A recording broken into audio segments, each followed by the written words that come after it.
Hi friends, ఈరోజు మనం R11తోని flowers prepare చేస్తున్నాం. సో ముందుగా బేస్మెంట్ రెడీ చేసుకోవాలి. సో ఇలా ఫ్లవర్స్ ఏదైనా వేసినప్పుడు మనం విప్పింగ్ క్రీమ్ని ఒకసారి మిక్స్ చేసి అప్పుడు ఈ పెటల్స్తో ఫ్లవర్స్ యూజ్ చేసుకోవాలి.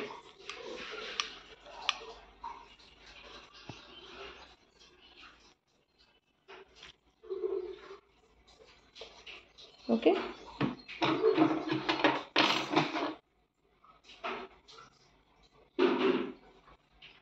ఈ సిజర్స్ హెల్ప్ తీసుకొని కేక్ మీద ప్లేస్ చేసుకోవాలి.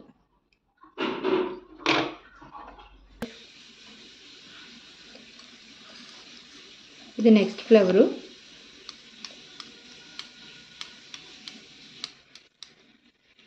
సమ్మర్లోని విప్పింగ్ క్రీమ్ మెల్ట్ అయిపోతూ ఉంటుంది. సో ఇలా హోల్స్ కింద రాకుండా ఉండాలి అంటే కనుక మీరు విప్పింగ్ క్రీమ్ని ఒకసారి మిక్స్ చేసి ఫ్లేవర్ని మళ్ళీ వేసుకోండి, అప్పుడు బాగుంటుంది. ఓకేనా?